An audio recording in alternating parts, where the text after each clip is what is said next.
ኤሊያኖች ከኛ በእውቀት ይበልጣሉ? ውሸት። በአምሳሉ የፈጠረውን ሰው መላእክት አይበልጡትም። ቅዱሳን መላእክትን ቁጭ አድርጎ እንደሚያስተምሩ ነገረ መለኮት ኢትዮጵያ ትንሣኤ አሁን ሰው እንደሚያስበው ትልልቅ ፎቅ ትልልቅ ቴክኖሎጂ አይደለም።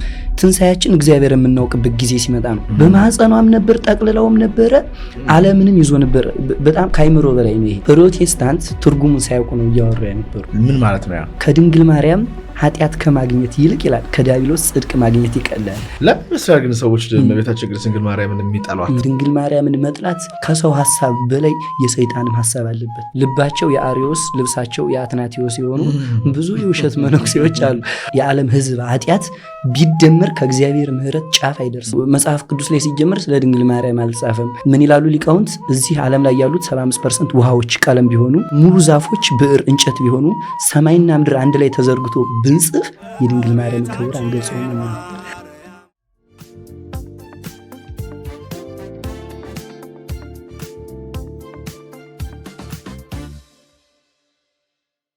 እንኳን ደህና መጣ። እንኳን ደህና ቆያችሁኝ። ከላሊበላ እዚህ ድረስ ነው የመጣሁና ከላሊበላ እዚህ ድረስ እናመሰግናለን። እናንተም ስለጠራችሁኝ አመሰግናለሁ። በጣም ትልቅ መጽሐፍ ጽፈሃል። መጽሐፉ በእርግጥ አልታተመም፣ ነገር ግን በይበልጥ ጥንታዊ የኢትዮጵያ ስልጣኔ፣ ጥበብ፣ ፊደል፣ ፍልስፍና ላይ ነው መጽሐፍ የሚያተኩረው። ቶኔቶር ብለሃል።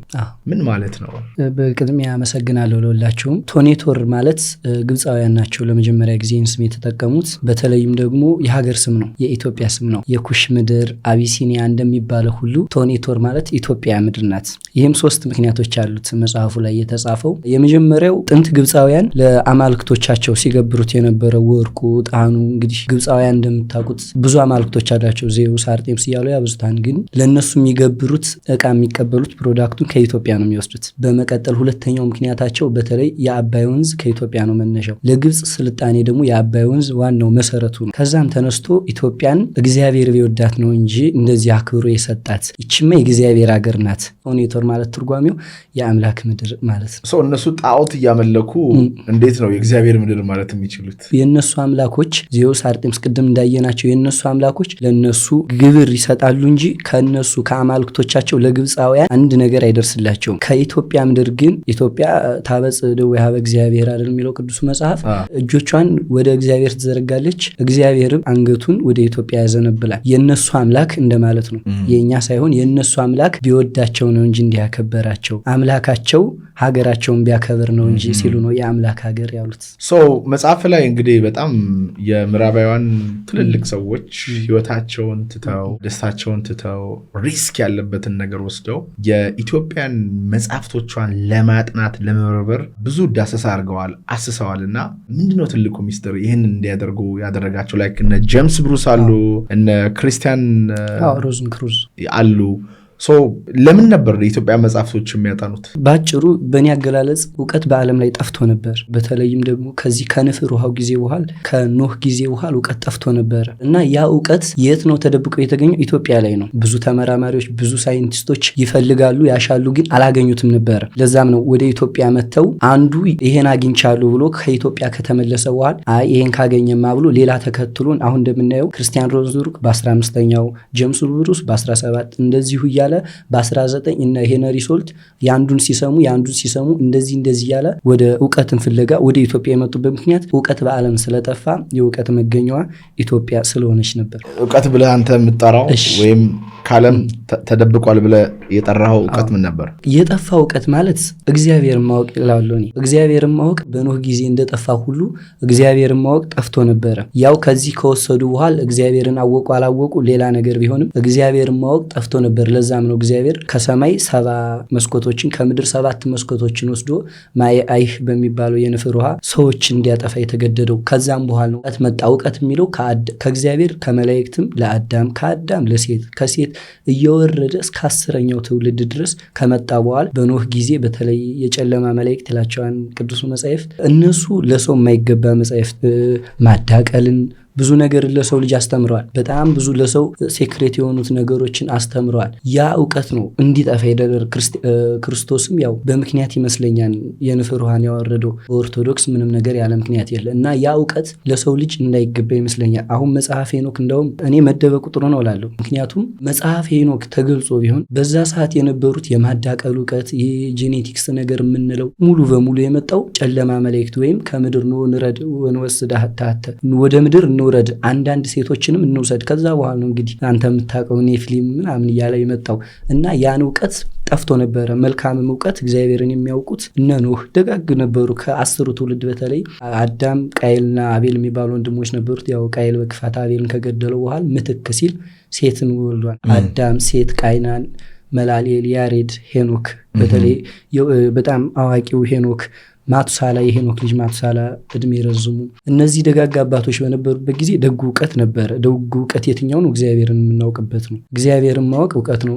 ቅዱስ ዮሐንስ አፈወርቅ በመጽሐፍ ቅዱስም የጥበብ መጀመሪያ እግዚአብሔርን መፍራት ነው ይላል። የጥበብ መጨረሻ ካልከይ ግን እግዚአብሔርን ማፍቀር ነው ይላል፣ መፍራት ሳይሆን እና እግዚአብሔርን ማወቅ ራሱ አንድ ጥበብ ነው፣ አንድ እውቀት ነው። መልካሙ ይሄ ነው። ክፉ እውቀት ደግሞ እነዚህ መላእክት የሚባሉት በተለይ በዱላሊ ቤት ያሰሩት መላእክት ያሳወቁት እውቀት እነዛ የጠፋው እውቀት ወደ ዓለም አልተሰራጨም ነበር። ለምን? በኖህ ጊዜ ጠፍቶ በኖህ ለልጁ ለሴም ለካም የያፌት 3 ልጆች ነው የነበሩት። በካም ትውልድ ወደ ኢትዮጵያ የመጣበት ካም ለኩሽ፣ ኩሽ ለናምሩድ፣ ናምሩድ ሰበቅታ ኤውላጥ እየተባለ እስከ ኢቴል፣ ከኢቴልም እንዲህ እየወረደ እየተዋረደ መጽሐፈ ሄኖክም እዚህ ሊገኝ ይችላል። እውቀቶችም እዚህ ተደብቀው ተገኝተዋል ማለት ነው እና ወደ ኢትዮጵያ የመጡበት ምክንያት ዋነኛው ይሄ ነው። እግዚአብሔር ማን ነው? ምክንያቱም እውቀት ምንድን ነው ስለ እግዚአብሔርን ማወቅ ነው ብለሃል እና ስለዚህ ብዙ ሰዎች ይጠይቃሉ እግዚአብሔር ማን ነው? እግዚአብሔር ማን ነው ለማለት ይከብዳል፣ ግን መግለጽ ካስፈለገ ለምሳሌ ብዙ ሰዎች አንተ እንዳልከው እስኪ እግዚአብሔር የምታመልኩትን አሳዩን ይላሉ። አንድ አባት እንደው ምን አረገ ይባላል እግዚአብሔር አሳየኝ እያለ ይጨቀጭቀው ደቀ መዝሙር።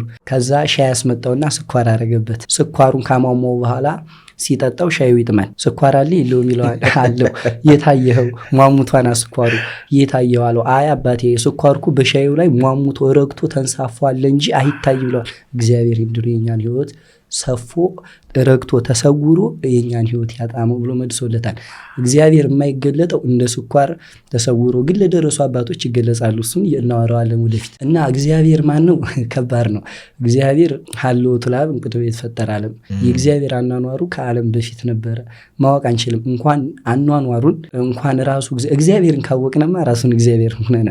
አንድ አባት እንዲህ ይላል 22ቱን ስነ ፍጥረት የእግዚአብሔርን ስነ ፍጥረት መርምረ ማወቅ ከቻል አንተ እግዚአብሔር ነህ ይላል።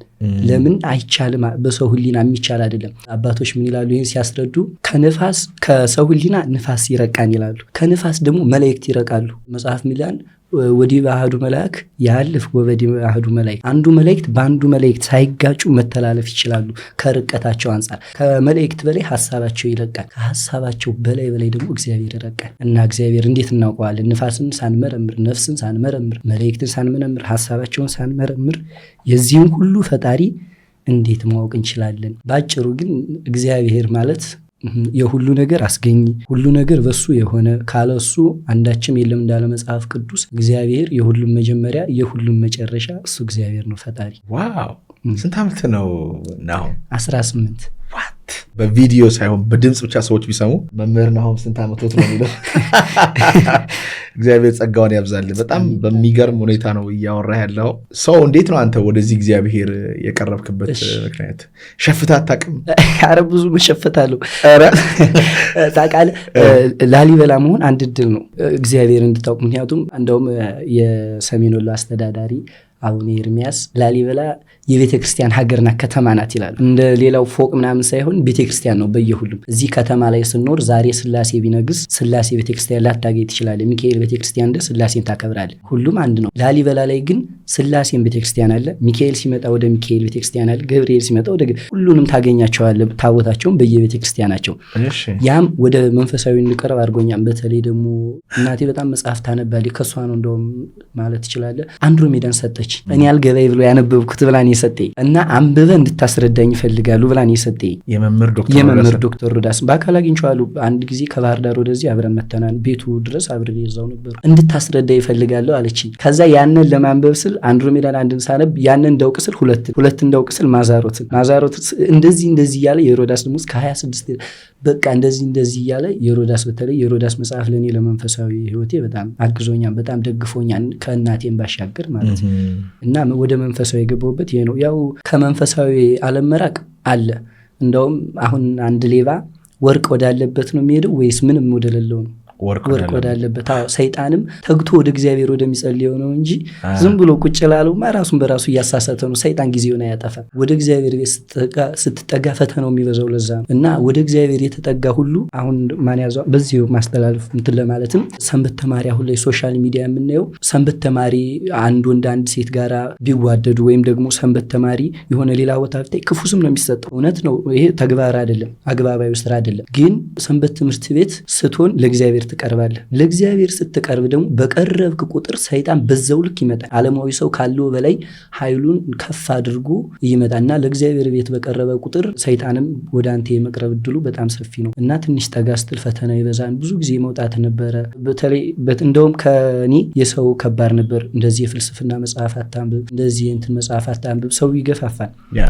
ስለ ከዋክብት አሁን አንተ ተምረህ ስለ ፕላኔት አሁን አንተ አውቅ ምን ልታረግ ነው? ብዙ ነገር አለው። ግን እንደውም አለማወቅ ራሱ በፍትሐ ነገሥታችን አለማወቅ ኃጢአት እንደሆነ ይጽፋል። አለማወቅ ሳያውቁ እንደዚህ እግዚአብሔር እንደፈጠረው በተለይ ንግበር ሰብአ በአርአያነ ወበአምሳሊነ በሱ አምሳል እስከተፈጠርን ድረስ አዋቂ መሆን አለብን። ይህን እግዚአብሔር ይጠይቃል። እና እንኳን አይደለም ስለ ከዋክብት አባቶች ከከዋክብት አልፈው የከዋክብትን ፈጣሪ ያውቀውታል። እና ምን ችግር አለ ብናውቅ ብዬ በዛ ዙሩ መውጣት መግባት ቢኖርም እስካሁን አለሁ።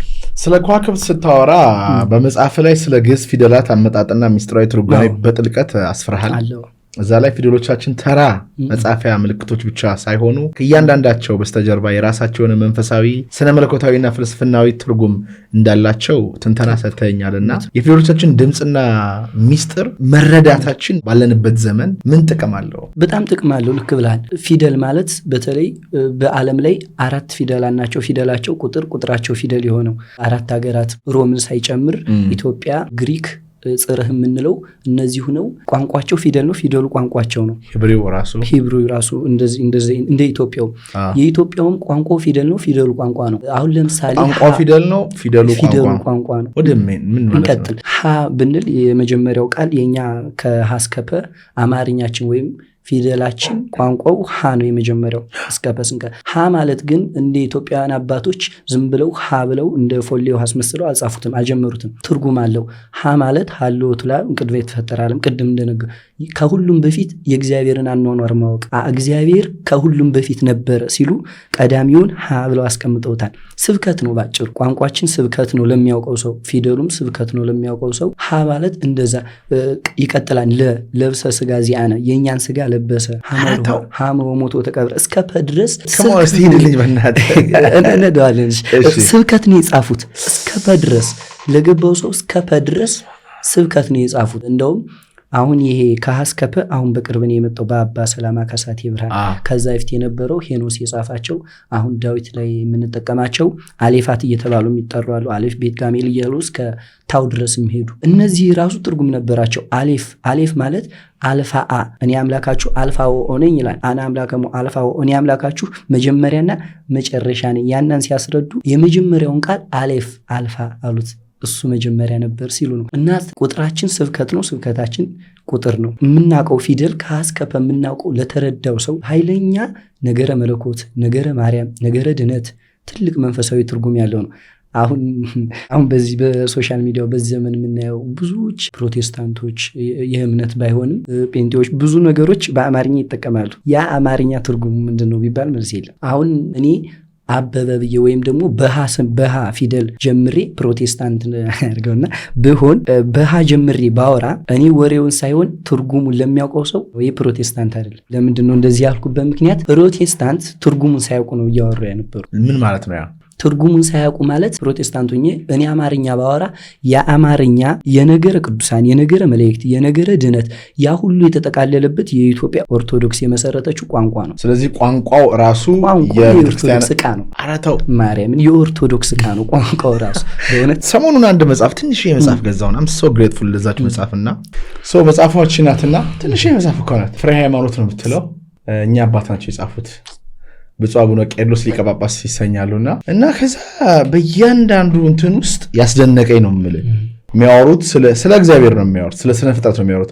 እግዚአብሔር ማን ነው? እግዚአብሔር በመጀመሪያ ምን ፈጠረ? እሁድ ማለት ምን ማለት ነው? ለምሳሌ ማለት አንተም መጽሐፍ ላይ ጽፈዋል። ጥያቄ እሁድ ማለት ምን ማለት ነው? መልስ እሁድ ማለት አንድ ማለት ነው። ጥያቄ እሁድ መሆኑ በምን ይታወቃል? መልስ እግዚአብሔር አምላክ ከዕለት እሁድ አስቀድሞ ዕለትና ሰዓት አልፈጠረም። እንዲሁም አንድ ሳይሉ ሁለት ሳይሉ ሶስት አይባልምና ስለዚህ እሁድ መሆኑን በዚህ ይታወቃል። ጥያቄ እግዚአብሔር በሁለተኛው ቀን ምን አደረገ? ልስን እግዚአብሔር በሁለተኛው ቀን ጠፈርን አደረገ፣ ከጠፈር በታችና ከጠፈር በላይ ያሉትን ውሃዎች ለየ። እንዲሁም ሆነ እግዚአብሔር ሰማይ ብሎ ጠራው፣ ማታም ሆነ ጠዋትም ሆነ። ይህም 2 ቀን ተባለ። ሰኑይ ማለት 2 ማለት ነው። ስለዚህ አሁን እኛ ምንጠራው ሰኞ ስንል 2 ነው ትርጉሙ። ለምን? እግዚአብሔር በሁለተኛው ቀን ጠፈርን ስለፈጠረ። ከዛ ብንቀጥል ደግሞ ኦኬ ጥያቄ እግዚአብሔር በሶስተኛው ቀን ምን አደረገ? እግዚአብሔር በሶስተኛው ቀን የብስን አደረገ፣ የብስን ምድር ብሎ ጠራው፣ የውሃ ማከማቻንም ባህር አለው። ምድር ዘርን ቡቃያ የሚያፈሩ ዛፎች ታብቅል አለ። እንዲህም ሆነ፣ ማታም ሆነ ጠዋትም ሆነ። ይህም 3 ቀን ተባለ። ማክሰኞ ሰሉስ ማለት 3 ማለት ነው። ስለዚህ አሁን ከእግዚአብሔር ጋር ነው የተያያዘው። ስለዚህ ኦኬ ያልኩኝና ያልከው ነገር እንትን ስላለብኝ ነው። ገብቶሃል? ማወራ አንድ ነው። ትክክል ነው በጣም እንደውም እንደ ትርጓሜ አድርገው ነው አሁን አንተ ያነበብከው ብትለኝማ እያለ በጣም ትርጓሜ ደግሞ በቃ ቤተክርስቲያን አሉ ከምትለው መጻሕፍት አንዱ ነው። እንደ ትርጓሜ መጻሕፍት የለም በዚህ ምድር ላይ አህዱ ወይም አንድ አላለ። በመጀመሪያ እግዚአብሔር ሰማይና ምድርን ፈጠረ ይላል በመጽሐፍ ቅዱስ አንድ ብሎ። በሱኛው ደግሞ ምን ይለናል? በስነ ፍጥረት መጻሕፍት በመጀመሪያ እግዚአብሔር ሰማይና ምድርን ፈጠረ፣ ምድርን ባዶ ነበረች አንዳችም አልነበራትም እያለ የሚቀጥለው እሱ አሁን ያሳየኝ መጽሐፍ እንደ ትርጓሜ አድርጎ ነው። እኔም እንደዚህ የጻፍኩት ማክሰኞ ይላል፣ ማግስተ ሰኞ፣ የሰኞ ማግስት ሰሉስ ማለት ነው። ረቡዕ ደግሞ አሪዎት ስነ ፍጥረት ነው። ሳምንቱ ራሱ ሰኞ ማክሰኞ ይላል። እስከ እሑድ ስነድ ስነ ፍጥረትን እየተናገርን ነው፣ እየሰበክን ነው። ለሚያቅሰው ይህን አሁን ሰኞ ማክሰኞ የምንለውን ከኦርቶዶክስ ውጭ ያለ ሰው ማለት አይችልም። ለምን? ስብከት ነው። ድንግል ማርያም ቅዱስ ሚካኤል እያለን እንደ ማለት ይቁጠረው። የኦርቶዶክስ ዕቃ ነው። ሰኞ ማለትም ማክሰኞ ማለትም ሮብ ማለትም ትርጉም አለው። ሁሉም ዝም ብሎ አልመጣም። ምርጦች ናቸው። አሪዎስ የተባለው ከሃዲ የቤተክርስቲያን ልጅ ሆኖ ሳለ ቤተክርስቲያንን ከበኋላ የወጋት አሪዎስ ወልድ ፍጡር ነው ያለው። ይህ አሪዎስ ትምህርቱን ሰዎች አልቀበሉለት ሲል ምን አረገ? በግጥም ነው። ሰው እንደዚህ ከምሰብከው ይልቅ ማዕድ የሚባል ግጥም አለው። በግጥም ቆንጆ ግጥም ገጥሞ መሃሉ ላይ ሕጸጽ ያስገባበታል። መሃሉ ላይ እንደዚህ እያረገ እና አባቶችም ዝም ብሎ ሲያስተምሩ አልሰማሉ። ምን ያረጋሉ? በጨዋታ በቀናት በሳምንታት አሁን ለምሳሌ በዚህ በከተማ ላይ ይታወቅ ይችላል። ጊጤ የሚባል ጨዋታ አለ። የሆነ የቁልቋል ሾህ አለ። እሱን እንደዚህ አይነት ተጨፍነት ትሰካዋል። ከሰካው አሸናፊ ነህ። ካልተሰካበት ግን ከቁልቋል ሾህ ላይ ዛፉ ላይ ትሸነፋል። ይሄ ጨዋታ እስካሁን ከ50 ዓመት በፊት የነበረ እስካሁን እየተጫወተ የመጣ ነው። ለህዝቡ ዝም ብሎ ጨዋታ ነው የሚመስለው። ሁሉም ምናፍቅም ይጫወተዋል። ነገር ግን ኢትዮጵያውያን በተለይ ኦርቶዶክሳውያን ይሄን ጨዋታ ሲሰሩ ትርጉም አለው። ክርስቶስ ተሰቅሎ ሳለ ሌንጊኖስ የሚባል የወጋው ያንን ምሳሌ ነው።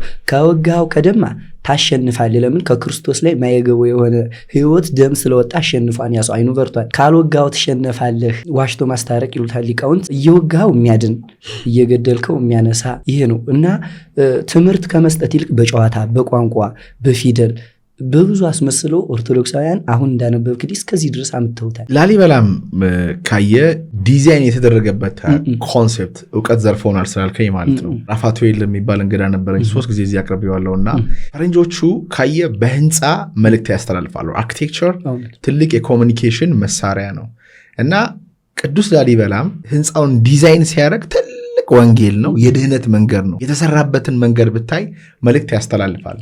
አሁን አርኪቴክቸር ውስጥ ስታይ በአርኪቴክቸር ይናገራሉ። ፈረንሳይ ውስጥ ብትሄድ፣ አሜሪካን ውስጥ ብትሄድ፣ ዱባይ ብትሄድ ህንፃው የሚያስተላልፈው መልእክት አለ። ይህንን ነገር የወሰዱት ከአባቶቻችን ነው። ለምሳሌ ሆሊውድ ላይ ካየ ቅድም እንዳልከው በሙዚቃቸው ልክ እንደ አባታቸው እንደ አሪዮስ የሚያስደስት ነገር ያመጣሉ። ከዛ መሀል ላይ የሆነ ግብረ ሰዶም ያሳያሉ። እና አባቶቻችን ይሄ ስለገባቸው መቼም የማይለየን ቀን፣ ፊደል፣ ቁጥር ጋር ማገናኘታቸው የሚገርም ጥበብ ነው።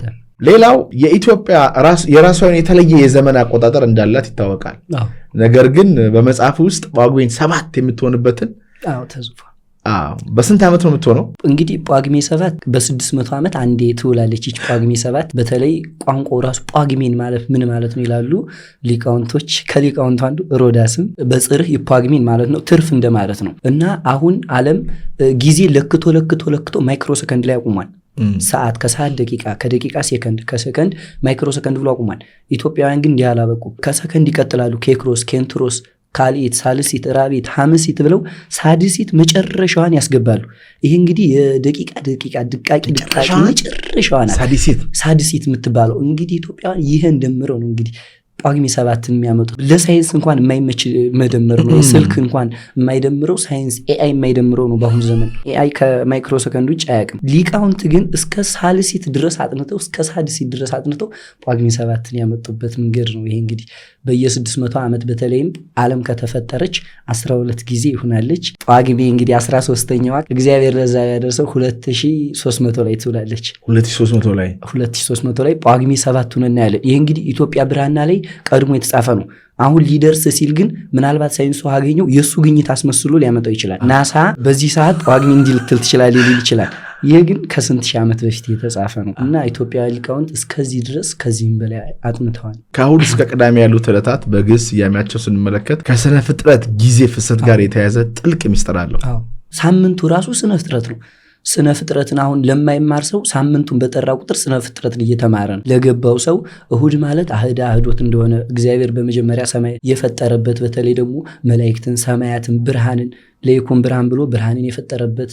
ሰኞ ማለት እንደዚሁ ጠፍርን 3 ቦታ ከፍሎ፣ ማክሰኞ ማለት እጽዋት አዝርታት እንዲህ እያለ፣ ሮብ ማለት የሚያበሩትን ፀሐይ፣ ከዋክብት፣ ጨረቃን፣ ሐሙስ በእግራቸው የሚሳቡ በእግራቸው የሚሄዱ በደረታቸው የሚሳቡ በክንፋቸው የሚበሩ፣ ዓርብም በየብስ የተገኙ ስነ ፍጥረትን እየጠቀሰ ነው። በቃ ሳምንትን የሚናገር ሰው ስነ ፍጥረትን እየሰበከ ነው። ለዛም ነው ኢትዮጵያ ሊቃውንት እንዲህ ከመስበክ በገሃድ እንዲህ በግልጽ ከመስበክ እስከ ዘመን ድረስ እስከ ዘመን ማብቂያ ድረስ እንዲቆይ እንዲህ በሳምንት አስመስለው ሰጥተውናል።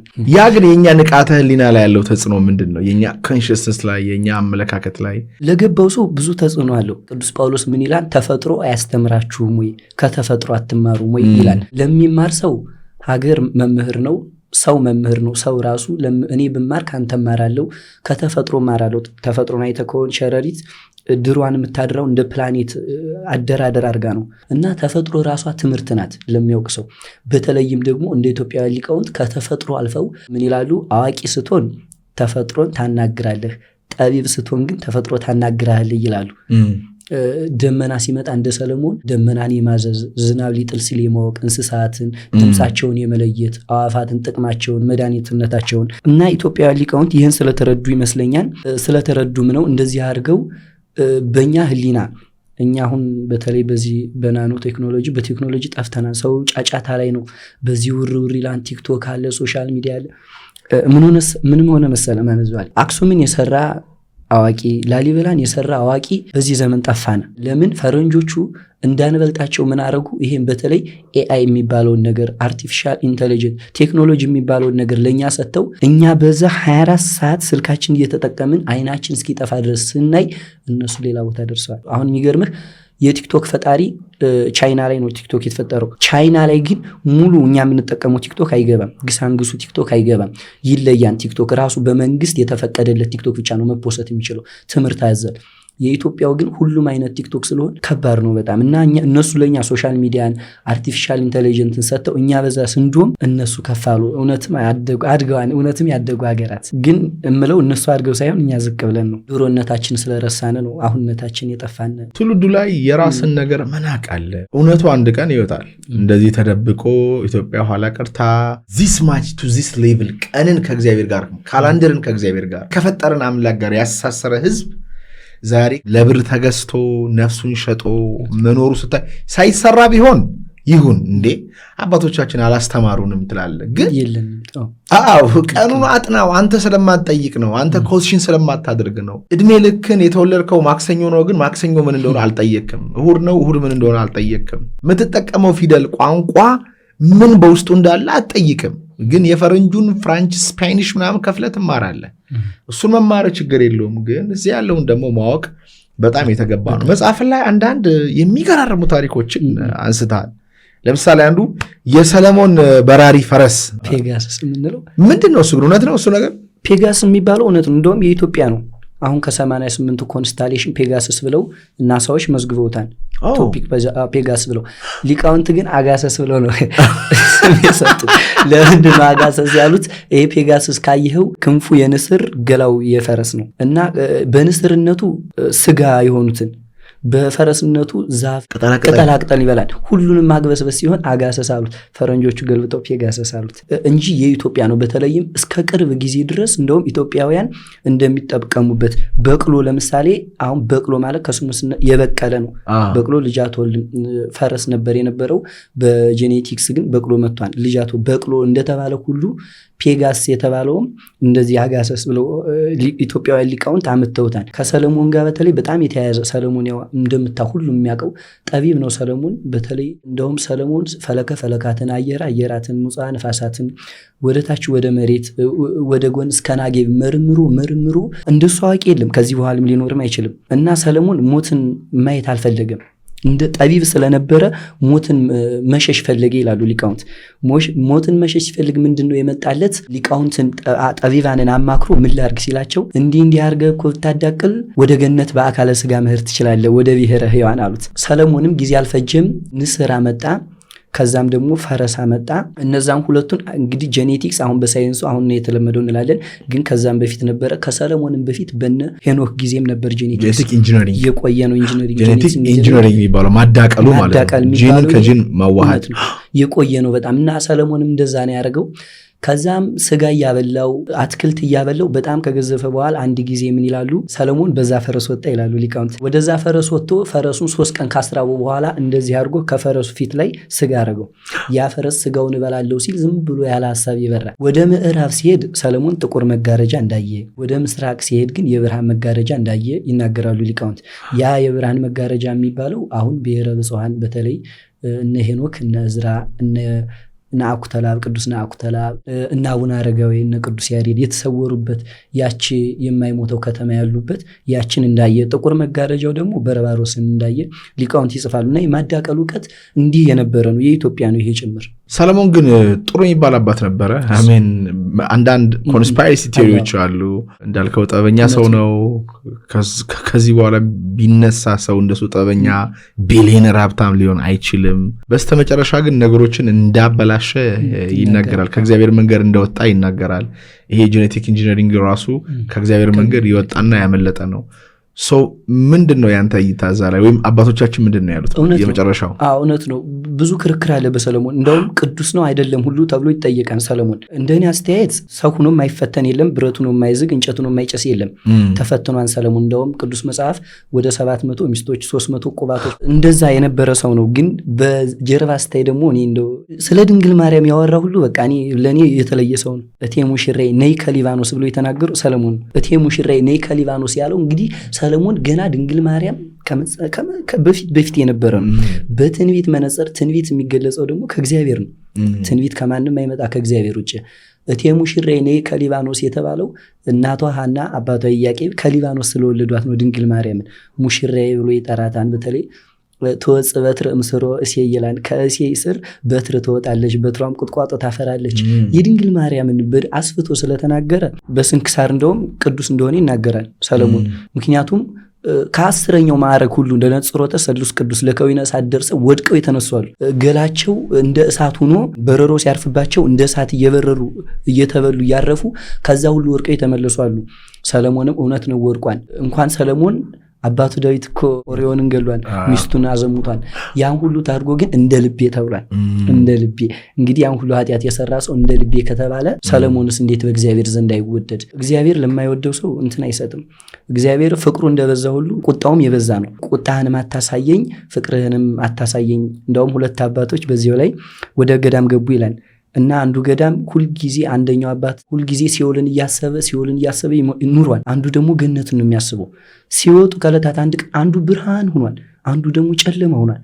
ተጠየቁ። እኩል የገባችሁት እኩል ወደ ገዳም፣ አንተ ጥቁር አንተ ነጭ ነው የወጣው ምንድን ነው? እኔ ሁልጊዜ መንግስተ ሰማያትን ነው የማስበው፣ ፍቅሩን ምሕረቱን ነው የማስበው አለ። ይሄኛው ግን እኔ ሁልጊዜ ሲኦል እንዳታስገባ እያልኩ ቁጣውን ኃይሉን ገናነቱን ነው የማስበው አለ። ሁለቱም ትክክል ናቸው እና እግዚአብሔር ቁጣው እንደራቀ ምሕረቱም እንደቀረበ ሳይሆን ቁጣው ምሕረቱም ለእግዚአብሔር አንድ ነው አለው። አይተናን እኮ በቁጣ እሳት ሲያዘንብ፣ ንፍሯ ሲያዘንብ፣ በቁጣ ባህር ሲከፍል ብዙ ነገር አይተናል።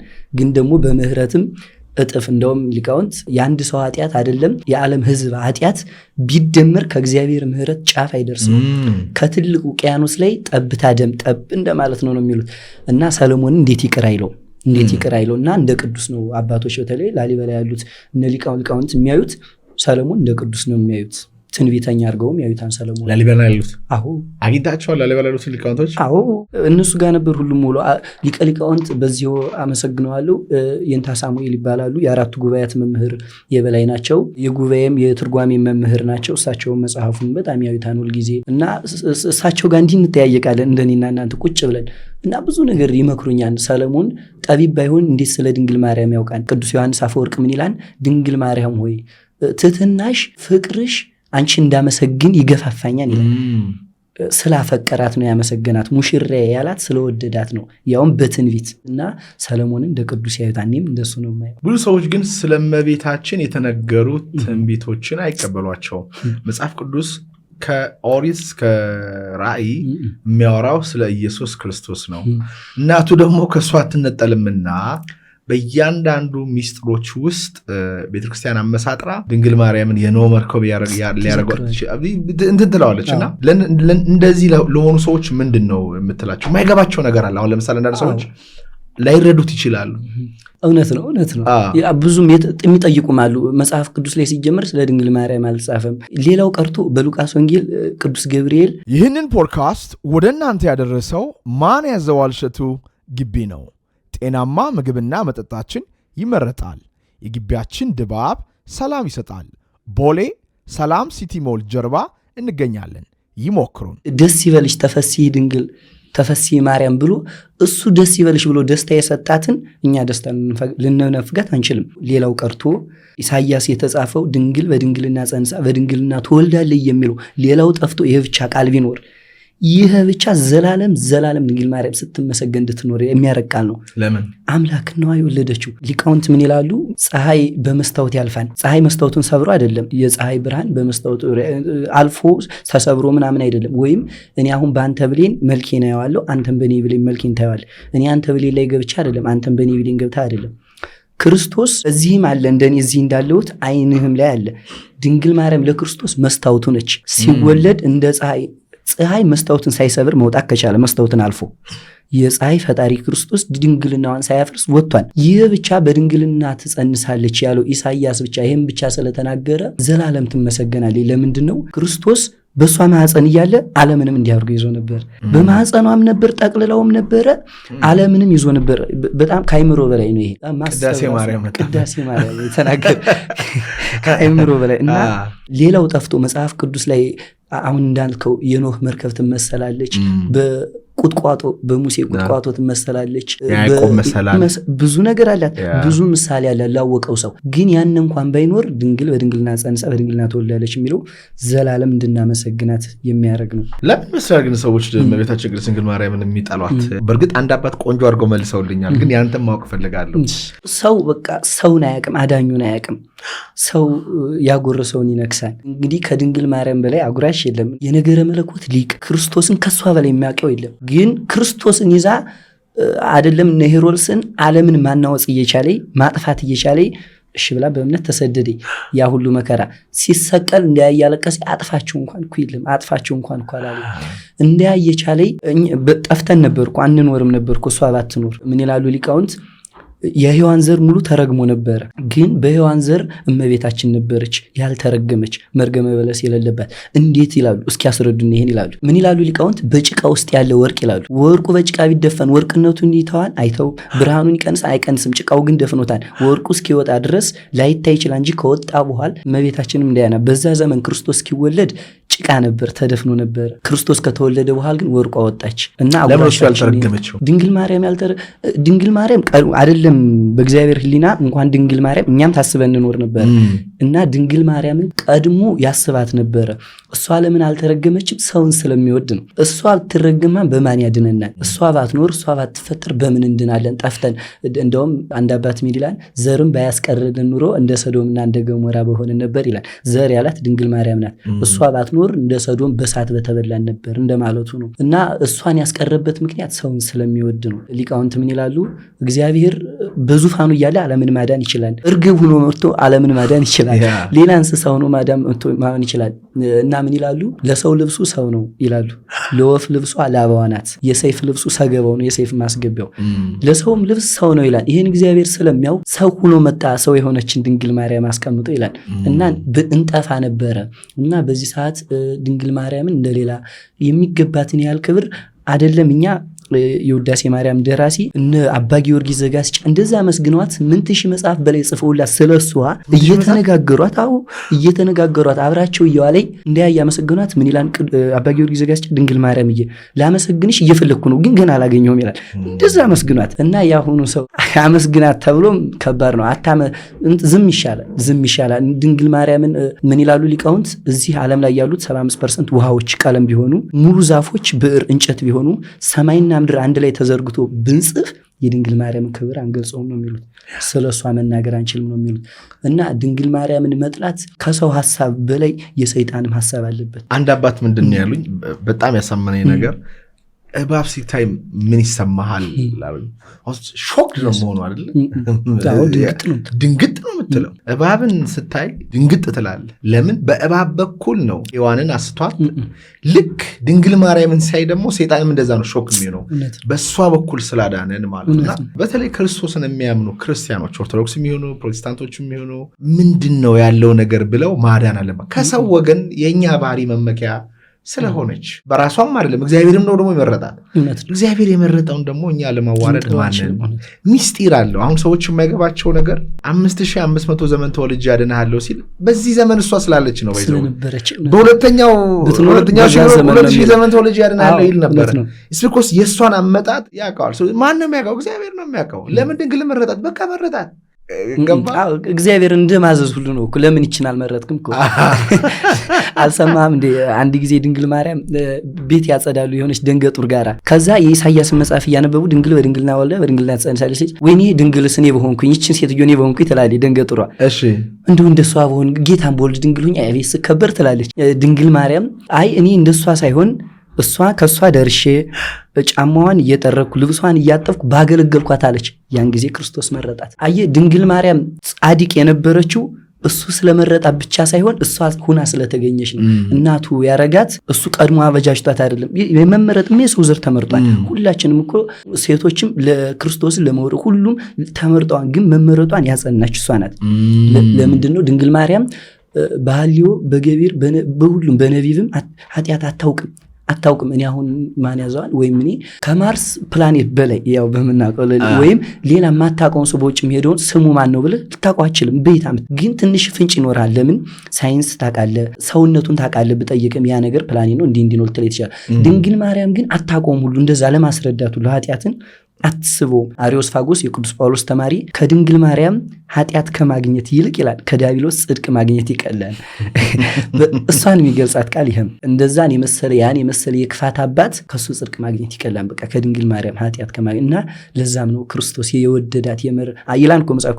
እግዚአብሔር ሰማይና ምድርን ምስራቅና ምዕራብን ሰሜንና ደቡብን አየ ፈለገ አሻተተ፣ እንደሱ አላገኘም። ወደዳት፣ ማዛውን በቃ ተመቸው፣ አረፈባት፣ ልጁን ላከባት። አምኖ አሳድጊ አንቺ ነሽ ማታማሪው፣ አንቺ ነሽ ማትጠዩ፣ አንቺ ነሽ ሰው የምትወጂው፣ አንቺ ነሽ ትሁት፣ አንቺ ነሽ እየሰቀሉት እያየሽ የምታዝኝላቸው እንጂ ሌላው ቢሆን ባሉት ጦሩን ምኑን ይላል። ግን ያ ዲሲፕሊን ያ ስነ ምግባር ቀላል አይደለም። ብንወዳትም ለኛ ነው፣ ባንወዳትም እንጎዳው። ግን እንኳን ድንግል ማርያምን አይደለም ይቅርና ጠላቶቻችን እንድንወድ ጌታችን አዞናል። እና አንዳንድ ጊዜ ሰይጣንም ልቦና ይዘጋል። በፍቅሯ የተነኩ ሰዎችን ስታያቸው በጣም የተባረኩ የተቀደሱ ሰዎች ናቸው። ስለ ስደቷ እናውራ እስቲ። ስለ እመቤታችን ስደትና ኢትዮጵያ የአስራት ሀገሯ። ምክንያቱም እመቤታችን ቅድስት ድንግል ማርያም ወደ ኢትዮጵያ መሰደዷና ሀገሪቱ የአስራት ሀገር ተብላ መሰየሟ በመጽሐፍ ውስጥ በጥልቅ ቦታ አንስተዋልና ይህ መንፈሳዊ ክስተት በሀገራችን ታሪክ ስልጣኔና ህልውና ላይ ያሳደረው ዘለቂታዊ የሆነ አሻራ ምንድን ነው? መልካም አለ። እመቤታችን እንግዲህ ሰው ቢሆን አምላክን ይዞ እንደውም ምን ይላል? እንዲሁ አሁን ይሁ ጸሐፊ አርዮስፋጎስ እመቤታችን መጻሕፍት አባቶች ባያስተምሩ ይኑሮ ሰው አልላትም ነበር። ምን ሲል ነው? ሲያደንቃት ነው። ሰው እንዴት በዚህን ያክል ትህትና ይኖረዋል? ከመላእክት በላይ ሆነችበታ። መላእክት እኮ ስተዋን እኮ በጣም ብዙ የወደቁ መላእክት አሉ፣ ጽፈናል። እሷ እኮ ከመላእክትም በላይ ነው። ለዛም ነው መትሕተ ፍጡራን መልእክተ ፍጡራን መትሕተ ፈጣሪ የምንላት። ለዛም ነው እና ያን ሁሉ ይዛ ድንግል ማርያም ቅዱስ ገብርኤል ተገልጾ ተሰደች ሲላት ለምን ጌታን ይዣላል አላሰበውም ሁሉ ወዲያ ወጣች ወደ ግብፅ። እንግዲህ በግብፅ ጊዜ የታወቀ ነው። ግብፅ አሁንም ድረስ አይደለም በዛ ዘመን አሁንም ድረስ በረሃ ነው፣ በባዶ እግር ናት። በተለይ እመቤታችን የከተማ ሰው አይደለችም፣ የቤተ መቅደስ ሰው ናች እና ጭምት ናች፣ ድብቅ ነች። እንደ ኢየሩሳሌም ሴት አንገቶች ቀና ያለ አይደለም። በፍጹም እና ድንግል ማርያም እንደዛ ብላ ቤት ለቤት ለመለመን እንኳን ይስቁባታል። ነኮቲቫ ጌታን እኮ ተቀብለው ምድር ላይ ጥለውታን እኮ። ከዛ በኋላ ነው ዝንጀሮ ታሪክ እንደዛ ብሎ የመጣው።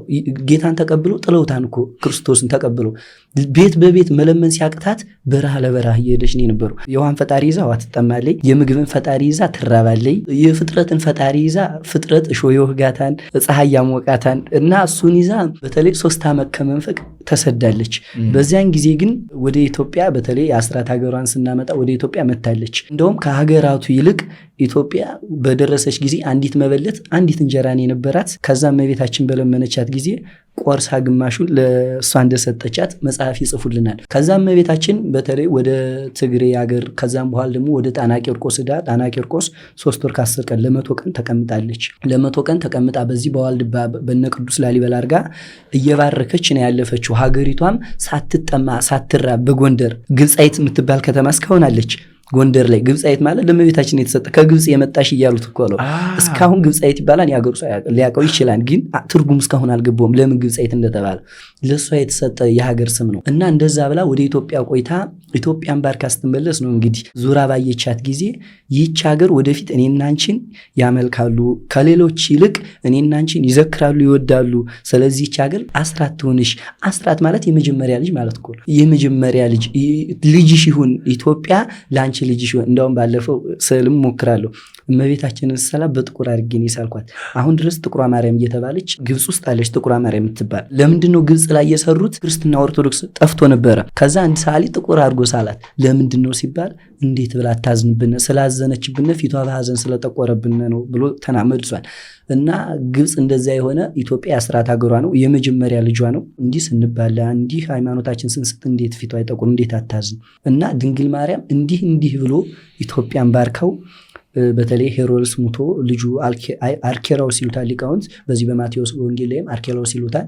እሱ በነገሰ ጊዜ ተመልሳለች። ስደቷ አይደለም ለድንግል ማርያም ከቤተ መቅደስ ውጭ ለማትኖር አይደለም ለሴት ናት። በዛ ላይ ወልዳ ነው። በዛ ላይ አምላክን ይዛ ነው። በዛ ላይ ድንግል ማርያም ገላዋ ስስ ነው ማለት ምንድን ነው?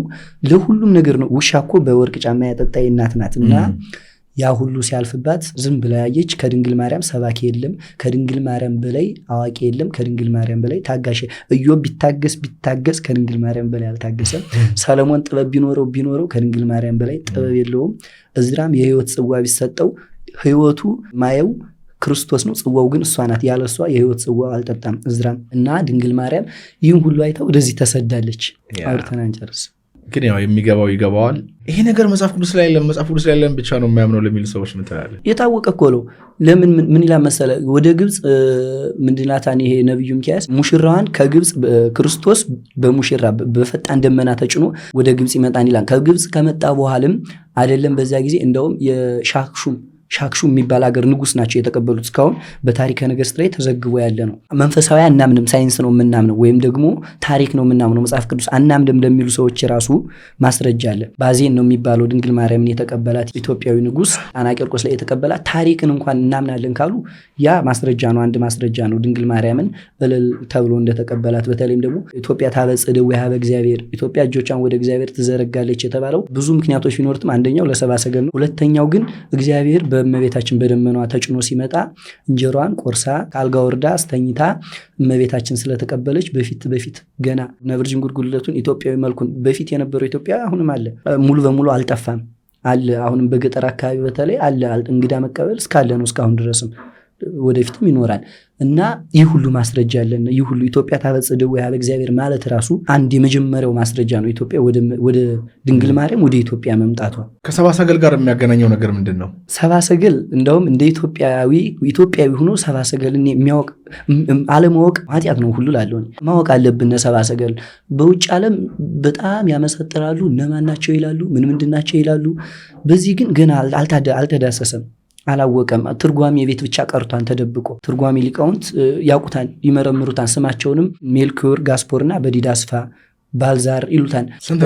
ሶስት ናቸው። በተለይም ደግሞ ግን አንዳንድ ሊቃውንት ምን ይላሉ? ሰብአ ሰገልን 12 ንጉስ በእያንዳንዶቻቸው ደግሞ 1000 ሰራዊት እንደተሰጣቸው ይናገራሉ። የዛን ሰዓት ወደ ኢየሩሳሌም በመጡ ጊዜ ከበኋላቸው ወራሪ መጥቶ 9 ወይም 9 ሰው እንትኖቻቸውን ይዘው ወደ ሀገሮቻቸው ሲመለሱ 3ቱ ግን አይ የተወለደውን ሳናይ አንመለስም። አይቴ ሀሎ ዘተወልደ ንጉሥ አይሁድ፣ የተወለደው የአይሁድ ንጉሥ ወዴት ነው?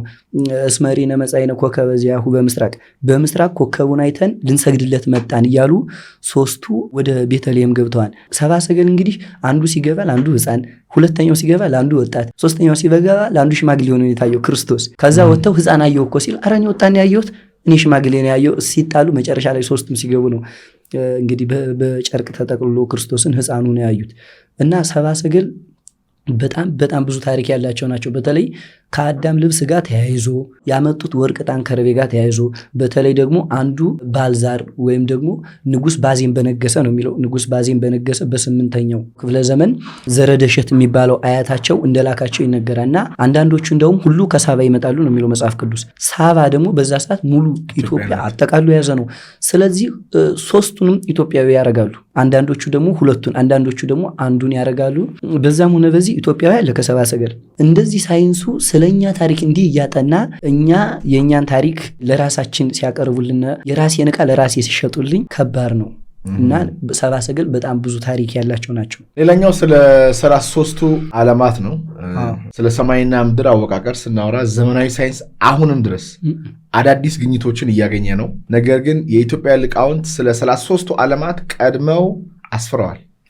ይህ ጥልቅ መንፈሳዊና ኮስሞሎጂያዊ እውቀት ከዘመናዊው የኳንተም ፊዚክስና የስነ ፍለክ ምርምር ጋር እንዴት ይዛመዳል ወይም ይገናኛል? ሃይማኖት ሳይንስ አይደለም። በዚህ ቀን አለ በዚህ ቀን የለም የሚል አይደለም ሃይማኖት። በተለይ ደግሞ ኦርቶዶክስ እምነት ከክርስቶስ ልደት በፊት ይኖራል አለ ያለችው አሁንም አለ፣ እስከ ዕለተ ምጽአትም አለ። ሳይንስ ዛሬ 8 ፕላኔት ብሎ ነገ 9 ፕላኔት ሊል ይችላል። ኦርቶዶክስ እምነት ግን ትናንት ያለችው ዛሬ አለ፣ ዛሬ ያለችው ነገ ይኖራል። ያን ጊዜ እንግዲህ በተለይ መሪራ ሳማን በላይ የሚባለው የዣንሱዋ ጸሐፊ ነው። በጣም ትልቅ ሰው ነው። ከግዕዝ መጽሐፍ እንደወሰደው ነው የሚነገረው ያ ጸሐፊ። በተለይ ስለ 33ቱ ዓለማት ይናገራል። ምን እንዴት ይኖራሉ፣ ምን እያደረጉ ይኖራሉ፣ በዛ ውስጥስ ምን አሉ ብሎ ይናገራል። አሁን እኛ እዚህ እንደ ሰንበት ትምህርት ቤት፣ እንደ ታሪካዊ ትምህርት ቤት፣ እንደ መንፈሳዊ ጥናት 22ቱ ዓለማት ብለን ነው የምንጠቅሳቸው። 5ቱ ዓለማተ ምድር፣ ዓለማተ ሰማይ ብለን ብሔረ ሕያዋን፣ ብሔረ ብፁዓን እያለን እንጠቅሳለን። ይህ ግን 33ቱ ዓለማት የሚለው መሪራ ሳማን በላይ እንደ ፕላኔት አድርጎ ነው የሚጠቅሳቸው እነሱን።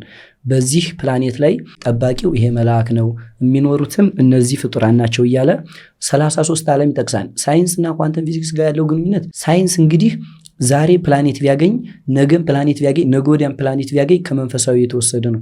ከኦርቶዶክስ በተለይም ደግሞ ከኦርቶዶክስ እምነት ሙሉ በሙሉ የተወሰደ ነው። ኦርቶዶክስ እምነት ትናንት ጽፋ ያኖረችው ዛሬ ሳይንሱ ያገኘዋል፣ ነገ ያገኘዋል፣ ወደፊትም እያገኘው ግን የሚጨርሰው አይደለም። በተለይ ፊዚክስ አንድ ቃለ መጠይቅ ላይ ፊዚክስ እንደምትወድ ፊዚክስ እኔም ደስ ይለኛል። እና ፊዚክስ ለምሳሌ ባዮሎጂን ኬሚስትሪን ብናይ እኔ አንድ ቁስ እንደዚህ ቢይዝ ባዮሎጂ፣ ኬሚስትሪ፣ ፊዚክስ ስለ ቁሱ ቢሆን የሚያጠኑት ፊዚክስ ግን ቁሱን ስለያዘው ነገር ነው የሚያጠነው፣ ወይም ፊልዱን ነው የሚያጠነው። ኳንተም ፊዚክሱ ዳርክ ማተር ዳርክ ኢነርጂን ብሎ ያጠናል። ይህ ግን የእውቀት ፊዚክስ የሚደርስበት አይደለም። ብሎ ሳይደርስበት ይዘጋዋን እንጂ አይደርስበትም። አባቶች ቅዱሳን ግን ይህ ኳንተም ፊዚክስ ኳንተም ገና ዝም ብለው ገና ሲጀምሩ ጀማሪ ተብለው የሚያውቁት እውቀት ነው። ስለዚህ የኦርቶዶክስን ሙለቅ ሳይንሱ አሁን ኳንተም ሜካኒክ በለው ኳንተም ፊዚክስ በለው ዳርክ ኢነርጂ ዳርክ ማተር ሙሉ በለው ከአባቶች ሲነጻጸር በጣም ሊነጻጸር ሁሉ አይችልም። ምክንያቱም በጣም እነሱ እኮ እዚህ ሆነው ሰባተኛ ሰማይ ማየት የሚችሉ ዳርክ ኢነርጂን ዳርክ ማተርን አልፎ ማየት የሚችሉ እዚህ መሬት ላይ ሆነው ወደ ምድር ማየት ወደ ውስጥ መግባት ፈለካትን መመርመር የሚችሉ ናቸው። ሳይንሱ አሁን በደረሰበት መረጃ ነገ 9 ካለነ ነገ ወዲያ 10 ፕላኔት ይለናል። እሺ ብለን እንቀበላለን። እና ግንኙነቱ ይህ ነው። ሳይንስ ነገ ደረስኩበት የሚለው ዛሬ ኦርቶዶክስ እምነት እያጻፈችው ያስቀመጠችው እንደውም ትናንት ዛሬ አይደለም ትናንት የጻፈችው ድሮ የጻፈችው ነው ሳይንሱ ወደፊት የሚደርስበት። አንተ ቤተክርስቲያን የምታውቅ ከሆነ ኳንተም ፊዚክስ በጣም ይቀልሃል። እነሱ ተመራምሮ በቃ ምናምን እንዲያገኘን ሲሉ ለአንተ በጣም ነው የሚቀለው። ዶክተር አብርሃም አማሃ የጻፈው መጽሐፍ አለ ሜታፊዚክስ ዘ ሶርስ ኦፍ ኢንፊኒት ናውሌጅ የሚል እና እዛ መጽሐፋቸው ላይ ሳነብ በጣም ነው ደስ ያለኝ። ኢትዮጵያዊ በእንደዚህ አይነት መንገድ ሳይንሱን ሲጽፈው ይገባሃል በቃ ምን እንደሆነ እና መጽሐፉ በጣም ትልቅ ኢምፓክት ነው ያመጣው።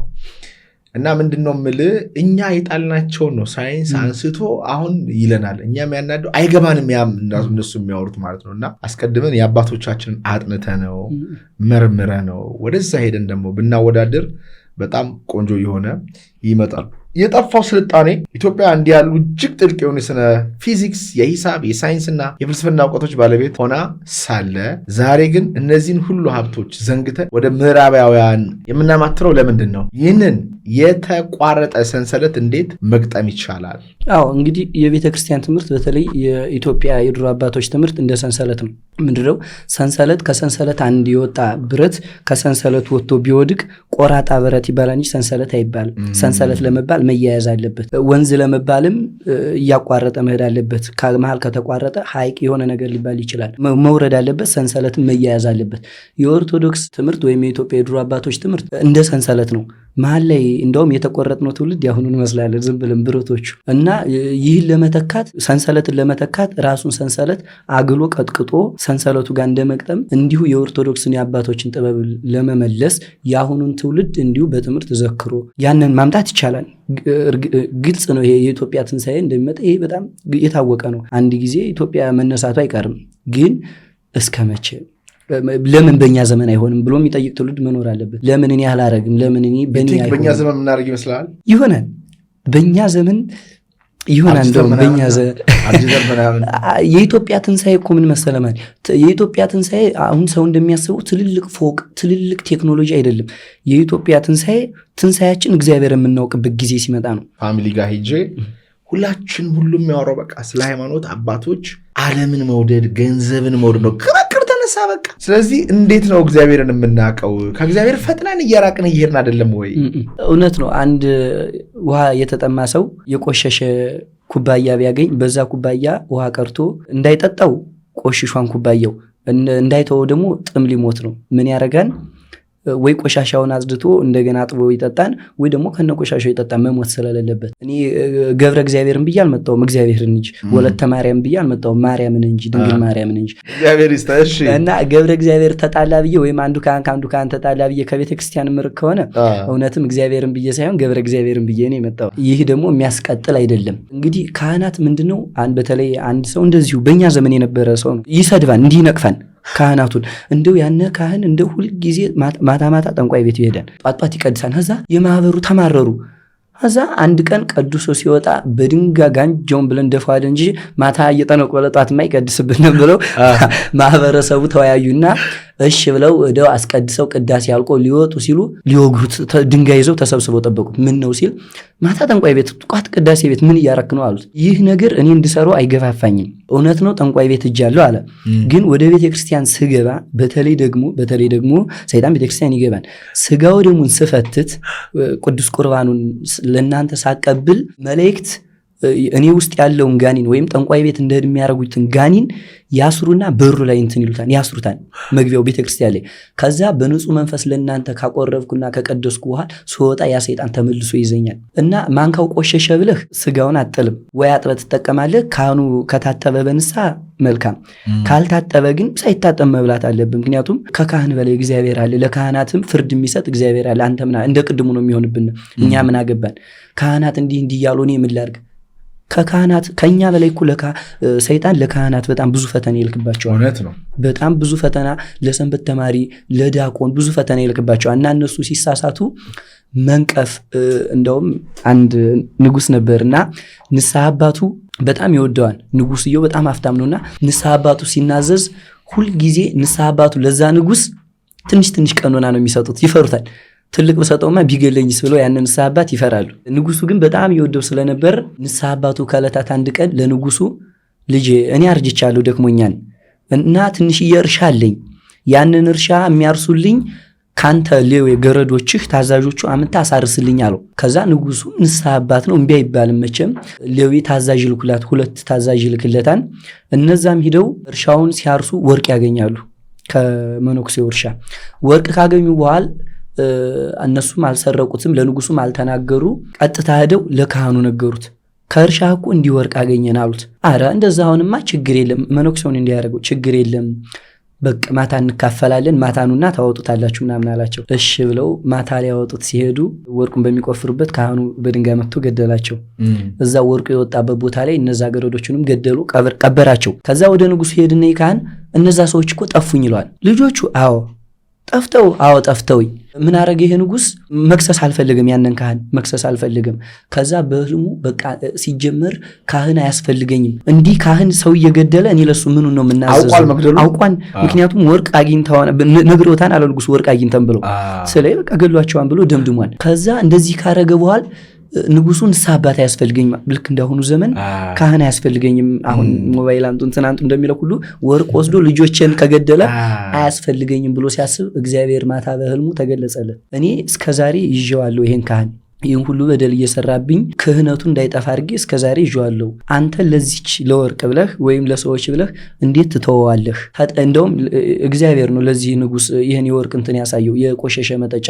ያ ንጉስ ተጠምቶ ወደ ምንጭ ዳር ይደርሳል። ምንጭ ዳር ግን መቅጃዋ ያቺ መቅጃ ይጠጣባታን ግዴታ መሞት ስለማይፈልግ እና ክርስቶስም እንደዛ ነው ያለው ለዛ ንጉስ፣ አንተ ንስሐህን ቀጥል፣ የሚሰጥህን ቀኖና ተቀበል። እሱን ግን እግዚአብሔር የዋህም ነው ተበቃይም ነው። እግዚአብሔር እኔ አምላካችሁ ቀናተኛ ነኝ ይላል፣ ተበቃይ ነው እግዚአብሔር። እና ለካህናትም ራሱ እግዚአብሔር አለ፣ ለእኛም ራሱ አይደለም መኪና ቤት ነፍስ እኮ ስጭኝ ይላሉ ካህናት እኮ ነፍስሽን ስጭኝ ይላሉ። በሃይማኖት አበው ላይ አንድ ሴት በጣም ኃጢአቷ በዛና ከስንክሳር በለጠ ይላሉ። ኃጢአቷ ስንክሳር ማለት በጣም ትልቅ መጽሐፍ ነው። ኃጢአቷን እየጻፈ ከዛ በለጠ። ከዛ ይህንስ እኔ የምፈታው አይደለሁም በጉድጓድ ውደቂ አሏት። ራስሽ እንግዲህ ነው እኮ። ከዛ ካህና ሊገለኝ ነው ዝም ብሎ አይገለኝም ወይ ብላ ጠፋች። ከዛ ግን እግዚአብሔር በህልሟ ተገልጾ ኃጢአትሽ እንዲሰረይልሽ ለካህኑ ታዘዥ ይላታል። ከዛ ወደ ጉድጓድ ገባች እግዚአብሔር ስላላት። ካህኑ አግባብ ነው ፍርዶ አይደለም፣ እሱ የእግዚአብሔር የካህኑና የእግዚአብሔር ዕውቀት ብቻ ነው የሚመልሰው። እግዚአብሔር ግን ተመለሽ አላት ያችን ሴት፣ ወደ ጉድጓድ ግቢ አላት። ያች ሴትም እግዚአብሔር ስለሆነ ትእዛዙን ያመጣው ወደ ጉድጓዱ ገባች። ከዛ በነገታው ያ ካህን እግዚአብሔር መርቶት ከዛ ጉድጓድ መጣ። ከዛ ያች ሴት ብቅትልና ልውጣ እንጂ እገልሃለሁ ትለዋል። በሁለተኛው ቀን ሲመጣ ዳዊት ጣለላት፣ ይዞ መጥቶ ዳዊት ከጉድጓዱ ጣለላት። እንደው አሁንም ልውጣ እንጂ ብላ ዛተችበት። አሁንም በሶስተኛው ቀን ትንሽ ቁራሽ ጣለላት። ረጋ እያለች መጣች። ከታይ ቀራ አይደል የሆነ እንደዝበታ ታረግበታለች። በአራተኛው ቀን ለካ ዳዊቱን በዛው እያነበበችው እየተለማመደችው፣ ጾምም እየጾመች በቀን አንዴ ነው ቁራሽ የሚጥልላት። እየጾመች እየተለማመደች በነገታው ሲመጣ የለችም እዛ ጉድጓድ። ከዛ ያ ካህን ደንግጦ ጀርባውን ያን ከበኋላ መታች ብሎ ለካ እሷ ክንፍ አውጥታ አድርጋለች። እና አንዳንዴ ቀኖና ራስ ከማጥፋት ይሆናል። እና እንኳን ስልክ እንኳን መኪና ካህን ያዘዘ ሲጀምር በጴጥሮስ የተሰጠ ስልጣን ነው። አንተ በምድር ያሰርከው የታሰረ ይሁን፣ በምድር የፈታው በሰማይ እየተፈታ ይሁን። ለትክክለኛው ካህን ነው። አሁን እንዴት ይታወቃል ነው የሚገዙ ሰዎች አሉ። አሁን ለምሳሌ የሆነ ሰው ከሆኑ ሰዎች ጋር ተመሳጥሮ ደብዳቤ ጽፎ ካባ ገዝቶ ቆብ ከመርካቶ ገዝቶ መስቀል ገዝቶ እንደምንም ቅዳሴዋን ተለማምዶ ከዛ እየመጣ እግዚአብሔር ይፍታ እያለ ቢለን ቤተክርስቲያናችን የራሷ የሆነ በእርግጥ መዋቅር አላት። ግን ሰርቨር ማለት ማን ከማን ወሰደ፣ ማን ምን አደረገ አለ እኮ አባቶቻችን ላይ ከየት እንደመጣ ከሐዋርያት ድረስ እስከ ዛሬ ድረስ ይሄ ክህነት ከየት እንደመጣ ሐዋርያዊ ግንዱ ሰንሰለቱ አለ። ግን ከሰንሰለቱ ደግሞ ዝም ብለው በጎን የሚገቡ የውሸት የሆኑ ሰንሰለቶች አሉና ለነዛ ሳሁን ሊትራሊ አንተ የሚደረገው ነገር አንዳንዱ ትንሽ ያሳዝናል። እግዚአብሔር እንዳልከው በጣም ቸር ነው፣ በማንም አድሮ ይሰራል። ግን ቁጣውም ደግሞ ከባድ ነው። አሁን እየበዛ ነው፣ በጣም በጣም በጣም በጣም እየበዛ። የእግዚአብሔር ዝምታ እንደ ሞኝነት እየታየ ነው። ቤተክርስቲያን ውስጥ ጣዖት እየተመለከ ጥንቁልና እየተሰራ ከእግዚአብሔር ቅዱስ አሰራር የሚቃረን ነገር እያደረጉ ነው ሰዎች።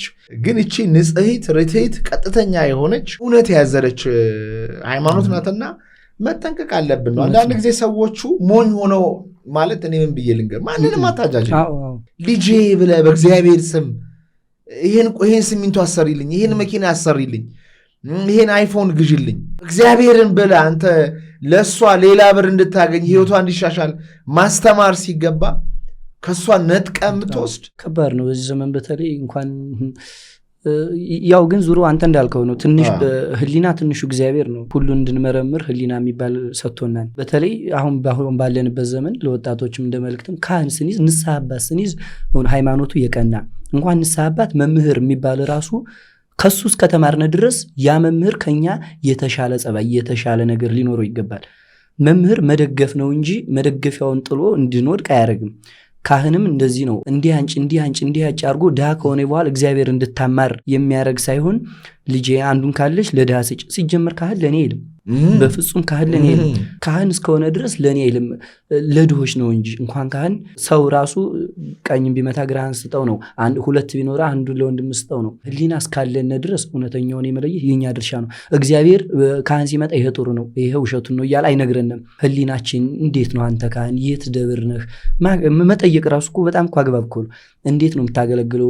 በሌላው ዘንድ ስለዛ ካህን የተሰጠው ስም ይኖራል እና እንዴት ነው ስሙ በማህበረሰቡ ዘንድ እንደዚህ ተደርጎ እውነተኛ ካህን ይታወቃል። የሉም እኮ አይደለም አሉ እውነተኛ ካህን። በዛው ላይ ግን ውሸት እንደዚሁ የውሸት ካባ ለብሰው ልባቸው የአሪዮስ ልብሳቸው የአትናቴዎስ የሆኑ ብዙ የውሸት መነኩሴዎች አሉ እና እነዚህን የመለየት ትንሹ እግዚአብሔር ህሊና የሚባል ነገር ሰጥቶናል። ብናስተውል ጥሩ ነገር አንስተሃል። አሁን ምን አልከኝ?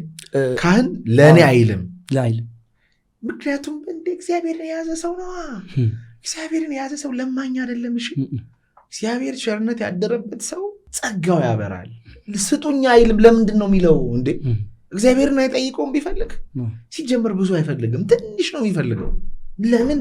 እዚህ ምድር ላይ የመኖር ጉጉት ያለው አይደለም። በተቀረችው ጊዜ ጽድቅ አድርጎ ማለፍ ነው የሚፈልገው። ይሄ መብላት፣ መጠጣት፣ መገንብ እኔ እንደው ቀላሉ መለያ መንገድ ልንገራችሁ። አጉል ስለ ብር የሚያወራ አጉል ስለ ስጋዊ ምኞት የሚያወራ ስለ ስጋዊ ስኬት የሚያወራ አባት ካለ ያን ሰው ጠርጥሩት። ያ ልብሱ የአትናቴዎስ ግብሩ የአሪዮስ ነው። የእውነት ነው። ስለ እግዚአብሔር ፍቅር የሚያወራ እንዴት በምስጋና መርካት እንደምንችል የሚያወራ እንዴት ስጋ ወደሙን መውሰድ እንዳለብን ፈጥነን የቤተ ክርስቲያን እውቀት ጥበብ እንደሚያስፈልገን እግዚአብሔር በቂ እንደሆነ የሚናገር አባት ነው የሚያስፈልገን። አንዱ ምናበላሸው እኛም ነን። እንሄድና ብር እንሰጣለን። ያቺን ነገር ይለምዷታል፣ ይጥሟት። እኛንን እነሱን ጋይድ የምናደርገው። ግን እንደዚህም አይነት አባቶች ካላችሁ እንግዲህ ይቅርበሉን። እንደዚህ ይቅርበሉን። ግን በምንም ነገር ይችል ሃይማኖት መልቀቅ የለብን። የፈለገ ነገር ቢመጣ ቅዱስ ጳውሎስ የሰማይ መላእክት ይላል እነሱ ቢመጡ እንኳን ሃይማኖቴን አልለቅም። መላእክት እንኳን ሌላ ፍጥረታት እንኳን ብለው ባለፈው ዶክተር ሮዳስ አሳዩ። ኤሊያኖች ቢሆን እኮ ነው ሌላም ፍጥረት ቢሆን ይላል። ኤሊያኖች እንኳን አሁን ባለፈው አሜሪካ ነገር ምን ሆነ? የክላሲፋይድ የሆነ የኤሊያኖችን እንትን ሲያወጡ የሃይማኖት አባቶችን ሰበሰቡና ለምዕመኖቻችሁ የምትሉትን ነገር ፈልጉ፣ እኛ ይሄን ዳታ ካወጣን ምዕመኖቻችሁ እናንተ ከምትረዱት ነገር በላይ ጥያቄ ያመጣሉ። ስለዚህ ለምዕመኖቻችሁ መልስ ፈልጉ እንዲህ ብለው ሲጠይቋቸው የቅዱስ ጳውሎስ ጽፎታል። ሌላ ፍጥረትም ቢሆን እንኳ ብሏል። ክሱን አውጡ። ስለ ሌላ ፍጥረት ስለ ኤሊያኖች ምንድነው የምትለው? አሉ በእውነት አሉ። ምክንያቱም የእግዚአብሔርን ስራ አናውቅም። ሮዳስ ይጽፈዋል። በጣም ብዙ ጸሐፊዎች ፊሳልጎስ የሚል መጽሐፍ አለ የሮዳስም። በተለይ ደግሞ እንደነ ስንክሳር ያሉ መጽሐፍቶች ራሱ ስንክሳር ላይ ራሱ እኮ ፊቱ የውሻ ክርስቶፎር የምንለው ጻድቅ ሰውነቱ የሰው የሆነ አካሉ የሰው የሆነ ጻድቅ ነው። እንደ ጻድቅ አሁን ራሽያ ላይ ቤተክርስቲያን አለው ክርስቶፎር የሚባል ጻድቅ ማለት እንደ ሰማዕት የምቆጥረው እንደነ ቅዱስ ጊዮርጊስ እንደምቆጥረው እንደነ ቅዱስ መርቆሪዎስ የሚቆጠር ፊቱ የውሻ እዚህ በታይ ግን እዚህ እኮ ገጸ ከልብ እኮ ኤሊያን እኮ ነው። ኤሊያን ማለት እኮ ባጭሩ ትርጉሙ እኛ ማናውቀው ወይም ከምንኖርበት ውጪ የሆነ ወይም ደግሞ አሁን አንተ ፓስፖርት ወይም ደግሞ የዛ ሰዓት የመኖሪያ ፍቃድ ሳይኖር በአንድ ሀገር ብንኖር ኤሊያን ልትባል ትችላለህ። yes alien to this ለዚህ ፖድካስት ኤሊያን ነኝ አንድ ሰው ቢል የተገለጽኩ አዲስ ነኝ ትክክል ነው።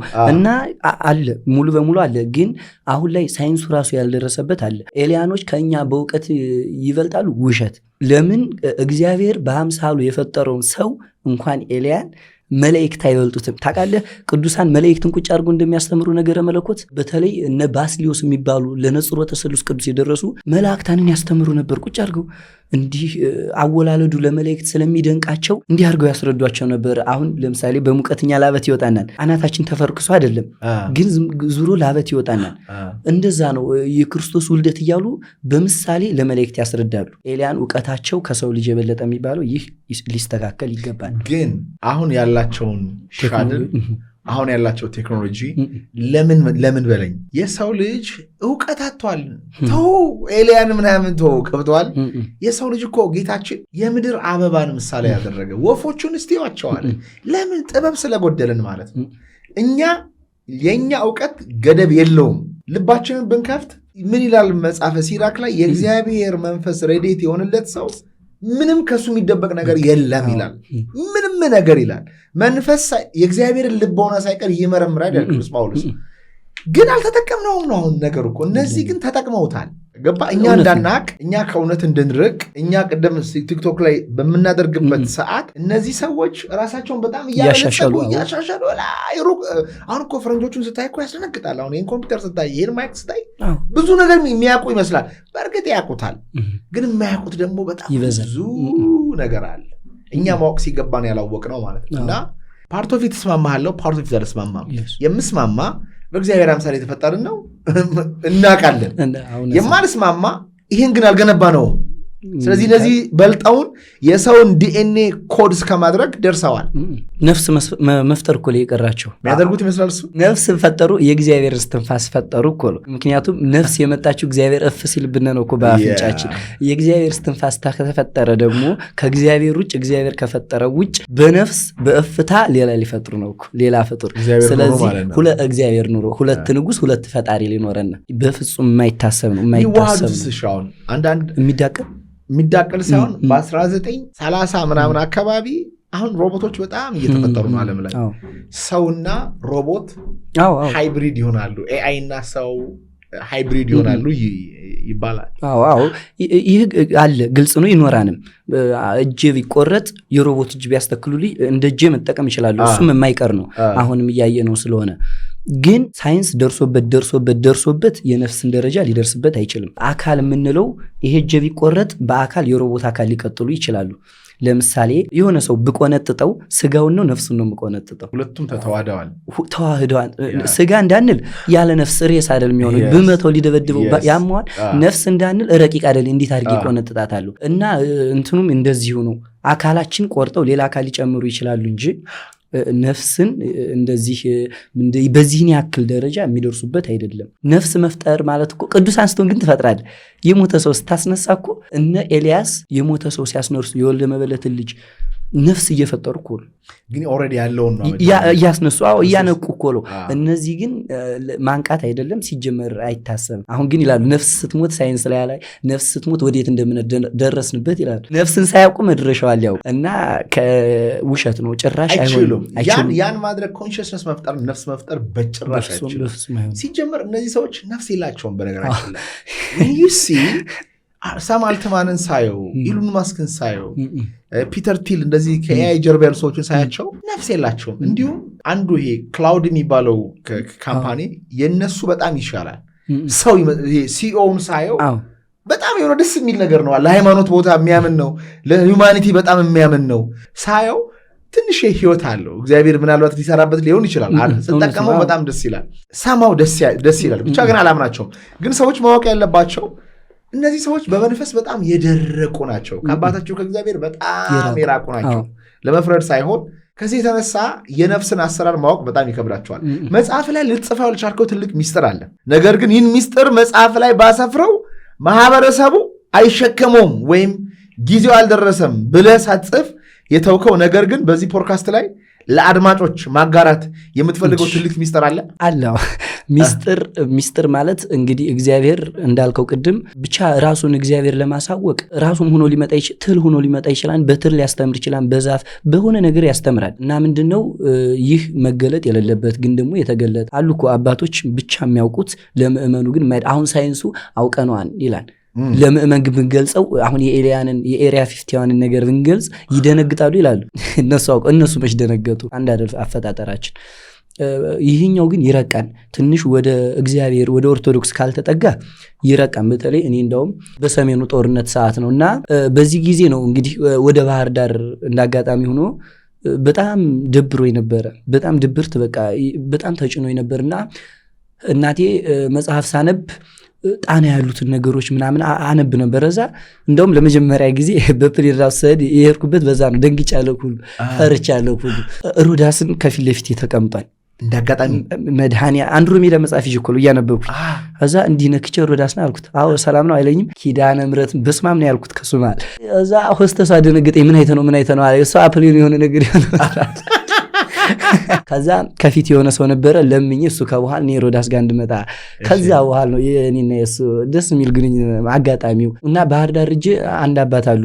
እንደውም ሮዳስ ኒንጃ በጣም ይገልጿል የድሮን ዓለም አሁን ጋር ለማዋሃድ አሁን ደግሞ ወደፊት ጋር ለማዋሃድ በጣም ማርያም በጣም ይሞክራል። በጣም ያረጋዋን ሁሉ እንደውም መደበቅ አሉበት።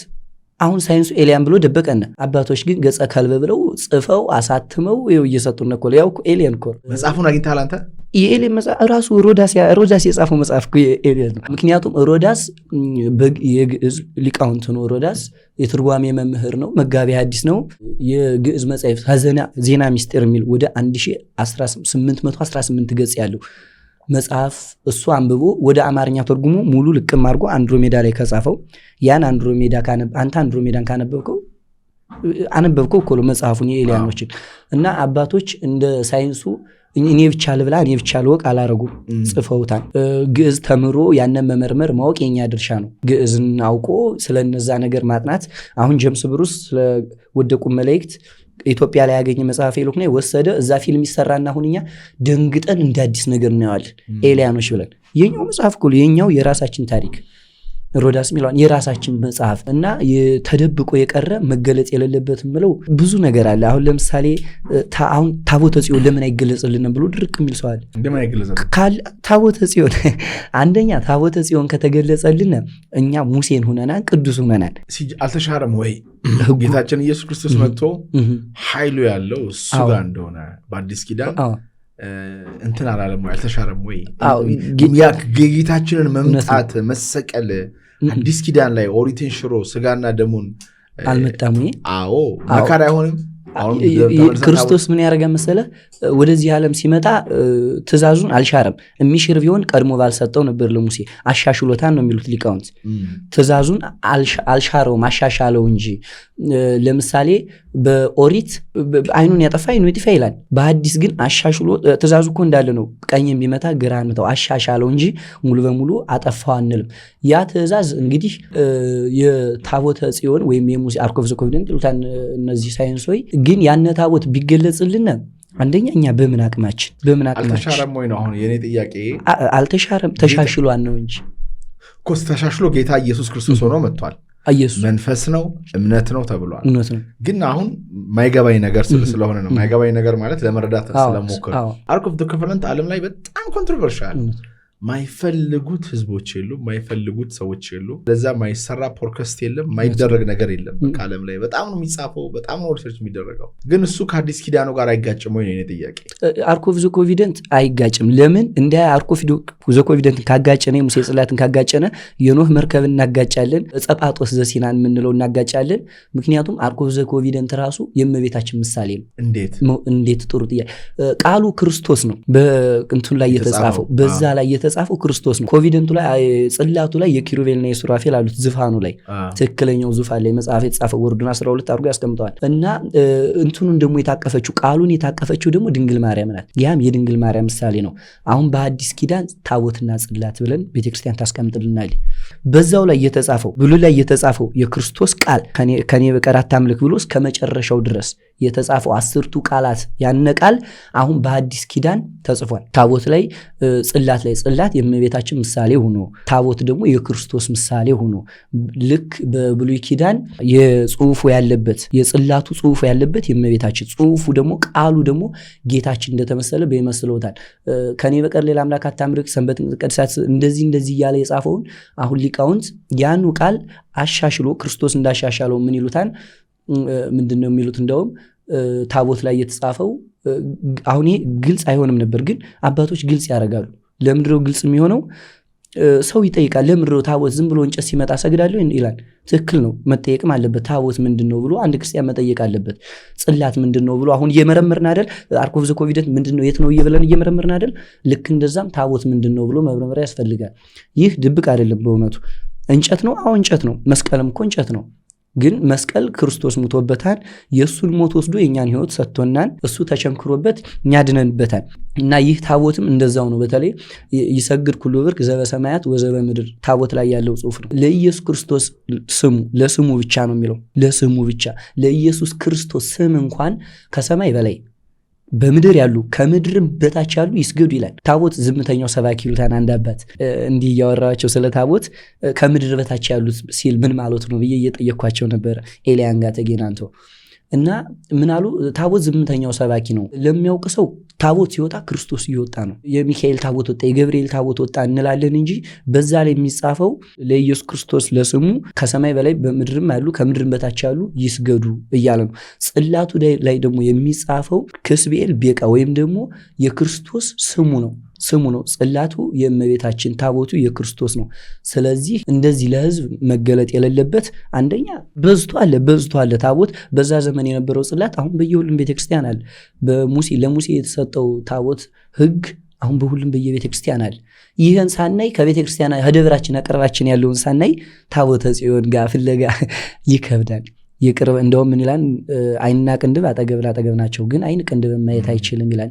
እና እኛ አርክ ኦፍ ዘ ኮቪደንት እንትን ከምንል አጥባችን ያለውን ታቦት ሲነግስ ሄደን ተሳልመን ብናውቀው መልካም ነው። የታቦቱን ትርጉም ሳናውቅ የአርክ ኦፍ ዘ ኮቪደንት ልናውቅ አንችልም። ለዛም ነው የተደበቀብን እላለሁ። ያላልከው ማለት የምትፈልገው ነገር ካለ ድልስት ያው እዚህ ወደ አንተ እንድመጣ በጣም እናቴ ለፍታለች።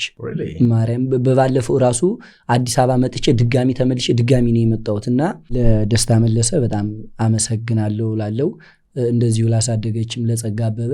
በመቀጠል ሌሊት ይህም መጽሐፍ ሌሊት ነበር ስንጽፍ የነበረው ቀን እንዳንረበሽ ለጓደኞቼ ለሙሉ አሁን ትውልደ ሮሃ የሚል ተቋም አለ እዛ ላሊበላ ወደ 80 ሺህ ብር ወጥቶበት እንግዶች ሲመጡ የማስጎብኘት ስዕል የማሳየት ግዕዝ አጻጻፍ የማሳየት እና ያን ሁሉ እንዳረግ ላገዙኝ ለጓደኞቼ በጣም አመሰግናለሁ። ከዛም ደግሞ ለላሊበላ ሕዝብ በጣም አክብረውኛል። ሲመጣ አላር ኦክስፎርድ ሳይንስም ስላለው መጽሐፉ ከኦክስፎርድ የመጣ እንደነ ሳንታ የሚባሉ አሉ ጎበዞች በሳይንስ ለነሱ እንዳሳይ እድሉን በጣም ያመቻችሉኝ ነበር የላሊበላ ሕዝብ። እንደዚሁ ደግሞ ለነ ሊቀ ሊቃውንት በጣም እዚህ እንድደርስ ይሄ እንደውም ጅማሮ ነው። ከዚህ በላይ ትልቅ ነገር እንደምደርስ አውቃለሁ በእነሱም እርዳታ በእኔ እና በጣም እነሱን አመሰግናለሁ። እንደ ትውልድ ደግሞ በጣም በሶሻል ሚዲያ ዋዥቀናል። በጣም ራሳችን አተናል፣ ተፈጥሮን ረስተናል፣ ራሳችን ትተናል። እና ይህን እናቁም፣ ትንሽ ወደ ራሳችን እንመለስ። አሁን እኮ ሌሊት ተነስተን የለም በሰላም አሳደርከኝ የለም ቲክቶክ ነው ቀድመን አሁን ኮንትሮል አድርጎናል፣ በቃ ተቆጣጥሮናል። እና ይህን እንተው ላለው ለእናንተም በጣም አመሰግናለሁ። ትልቁ ህልም ምንድን ነው? ወደፊት እግዚአብሔር አምላክ ቢፈቅድ መጨረሻ ላይ መድረስ እንፈልገው ከቤቱ እንዳያጠፋኝ ነው፣ በቤቱ እንዲያኖረኝ። በቤቱ አኑሮም ግን ምኞት አለ። ምንድነው ምኞቴ? በዚህ በሳይንሱ አስትሮኖሚ ኢትዮጵያ የራሷ እንዳሁን ናሳ የስፔስ ኤክስ እንደም የራሷ ተቋም ፕላኔቶች እንደመረምሩበት ይሄ እግዚአብሔር ሰጥቶናል። አቅረብኩ ሳቶም ሳይንስንም መንፈሳዊንም እንድናውቅ አይምሮ ሰጥቶናል። ብንመረምር ለምን መረመራችሁ አይልም እግዚአብሔር። እና ኢትዮጵያ የራሷ መመረመሪያ ቦታ ቢኖራት በተለይ ቅዱስ ላሊበላን ያነጸ ጠቢብ፣ አክሱምን የሰራ ጠቢብ፣ እንዲሁ የጎንደርን የሰራ ጠቢብ ያ ተመልሶ ላሊበላ እንዲሰራው በምን ሰራው? አሁን የምናየው እንዲህ ብዬ የማስጎበኘው ወይም የሚጎበኘው አይደለም። ትክክለኛ ሚስጥሩ ምንድነው? እንዴት ብሎ ነው የሰራው? ያ የቀድሞውን ቢመለስ ደስ ይለኛል። ይሄም መጽሐፍም ለዛም ነው የተጻፈው የድሮውን የአሁንና የነገውን አንድ ያጣ። እንግዲህ እናቴ እንደነገርኩ ጀርመን ናትና እሷ በጣም ስለለፋችበት እሷ ስመጣ ነው ያለችኝ። አይ ቲንክ ለገና የምትመጣ ይመስለኛል።